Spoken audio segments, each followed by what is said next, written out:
रामदास कदम यांच्या डेंटल कॉलेजच्या वादात आता नितेश राणेंनी सुद्धा उडी घेतलेली आहे। रामदास कदमांनी सत्तेचा गैरवापर करत अनेक नियम पायदळीत उडवल्याचा आरोप राणेंनी केला आहे। त्यामुळे या प्रकरणाची चौकशी करावी अशी मागणी त्यांनी केली आहे। तर विरोधी पक्षनेते धनंजय मुंडे यांनी देखील कदमांना खडे बोल सुनावले आहेत। हे जे डेंटल कॉलेज आहे जरा तुम्ही विचारा ह्याचे डोनेटर कोण आहे, तो कोण डोनेशन करतं, कसं चालतं हे डेंटल कॉलेज।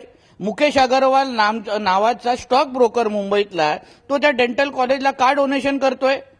विक्रम शर्मा नावाचा सुप्रीम इन्फ्रास्ट्रक्चर जो रस्ते बनवतो तो त्या डेंटल कॉलेजला का डोनेशन देतोय? आणि हल्लीमध्ये त्या विक्रम शर्माला का ह्या रामदास कदम आणि त्याच्या अन्य लोकांनी NH-17चा का कॉन्ट्रॅक्ट त्याच्यामुळे मिळवून दिला?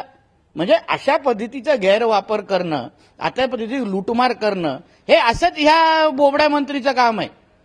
तो चेहऱ्यानी काळा आहे आणि मनानी काळा आहे रामदास कदम। पारदर्शक कारभार करणारे मुख्यमंत्री असे आम्ही ऐकतो, म्हणून खऱ्या अर्थाने त्यांनी पारदर्शकता दाखवायची असेल तर त्यांच्या कॅबिनेटमध्ये असलेले असे लूटमार करणारे लोक, लोकांना फसवणारे लोक, लोकांना, मंत्र्यांना त्यांनी लवकरात लवकर त्यांचा राजीनामा घ्यावा। अगर ते झालं नाही तर आम्ही कोर्टाच्या मार्गाने किंवा कायदेशीर मार्गाने तरी ह्यांचं जे काही गैरव्यवहार ते उघड करू।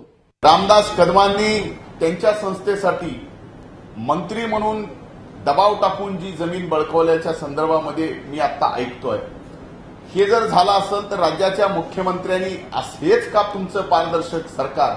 एवढाच मला प्रश्न राज्याच्या मुख्यमंत्र्यांना विचारायचा आहे।